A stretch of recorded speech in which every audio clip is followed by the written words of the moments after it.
Halo Sobat Dokterpedia, saya Dr. Nufus. Kali ini kita akan membahas tentang gangguan pemusatan perhatian dan juga hiperaktivitas. Nah, sebelum kita bahas lebih lanjut, pastikan kalian sudah like dan juga subscribe terlebih dahulu ya.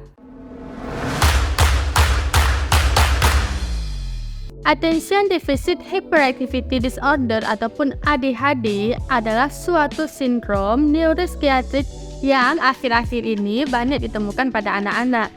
Nah, gejala kurang konsentrasi yang terjadi pada anak dengan ADHD ini dapat mengganggu masa perkembangan anak dalam hal kognitif, perilaku, sosialisasi, maupun komunikasi. ADHD ataupun gangguan pemusatan perhatian dan hiperaktivitas ataupun yang disingkat dengan GPPH merupakan suatu kondisi apabila seorang anak menampilkan beberapa gejala dari gangguan perhatian dan juga konsentrasi, kemudian impulsivitas dan juga hiperaktivitas. Gejala-gejala ini haruslah sudah tampak sejak usia yang amat dini sekali, yaitu sebelum usia 7 tahun. Dan ini bukan disebabkan karena gangguan fisik ataupun gangguan penyakit jiwa, dan juga bukan disebabkan karena faktor lingkungan yang kurang menguntungkan baginya. Nah, GPPH ini paling tidak muncul pada 2 tempat, misalnya di sekolah dan rumah, di kantor dan rumah, dan juga lainnya. Nah, yang kemudian dia itu mengganggu fungsi sosial dan juga akademik. Dan ini berlangsung paling tidak selama 6 bulan lamanya. Nah, Sobat Ortopedia, anak yang mengidap GPPH juga seringkali mengalami masalah di lingkungan sosialnya, seperti sulit mempertahankan konsentrasi dan juga perhatian, kemudian dia itu sering lupa. Nah, oleh karena itu, biasanya mereka ini cenderung dijauhi oleh teman sebayanya. Sekitar 15-20% gejala GPPH ini dia menetap ataupun persisten hingga dewasa. 65%-nya akan mengalami gejala sisa saat dewasa atau berangsur-angsur hilang. Peningkatan jumlah pada kasus GPPH ini tentunya berdampak pada berbagai aspek kehidupannya, yaitu tidak hanya kesulitan belajar di sekolah. Hal ini juga berdampak pada kesehatan fisik serta status gizi anak. Anak dengan GPPH memiliki aktivitas fisik yang lebih banyak dibandingkan anak tanpa GPPH. Hal tersebut mungkin mempengaruhi pada status gizinya.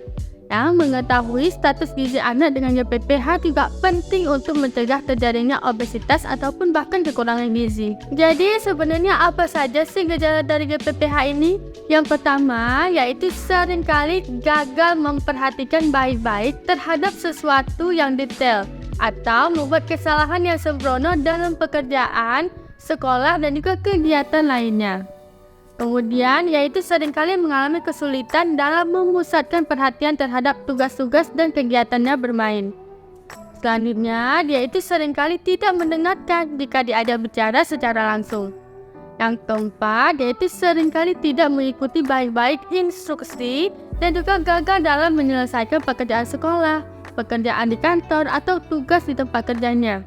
Bukan disebabkan karena perilaku melawan ataupun gagal untuk mengikuti instruksi ya. Selanjutnya, yaitu dia seringkali mengalami kesulitan dalam menjalankan tugas dan juga kegiatan. Kemudian, seringkali kehilangan benda ataupun barang penting untuk tugas-tugas dan kegiatannya. Misalnya, kehilangan permainan, kehilangan tugas sekolah, kehilangan pensil, buku, dan lain sebagainya. Selanjutnya, ia ini sering sekali menghindar ataupun tidak menyukai ataupun bahkan enggan melaksanakan tugas-tugas sekolahnya ataupun tugas di kantor. Yang kedelapan, yaitu seringkali bingung ataupun merasa terganggu oleh rangsangan dari luar. Yang kesembilan, yaitu sering lupa dalam menyelesaikan kegiatan sehari-hari. Selanjutnya yaitu adanya gangguan impulsif. Nah, adapun tanda-tandanya, yang pertama adalah mereka sering memberi jawaban sebelum pertanyaan selesai.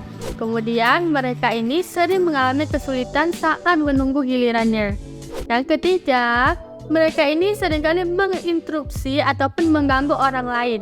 Misalnya, mereka ini sering memotong pembicaraan atau permainan. Yang keempat, yaitu beberapa gejala hiperaktivitas impulsivitas, atau dia ini kurang perhatian yang menyebabkan gangguan ini muncul sebelum anak berusia 7 tahun. Yang kelima, yaitu adanya gangguan di 2 ataupun lebih situasi. Misalkan seperti yang tadi saya sebutkan, bisa di rumah, di sekolah, ataupun di kantor, dan juga di rumah. Yang keenam, harus ada gangguan yang secara klinis signifikan di dalam fungsi sosial, akademis, dan juga pekerjaan. Nah, yang ketujuh, gejala-gejala ini dia tidak terjadi selama adanya gangguan seperti skizofrenia ataupun gangguan psikotik lainnya, dan tidak dijelaskan dengan lebih baik oleh gangguan mental lainnya. Gejala selanjutnya yaitu gangguan hiperaktivitas.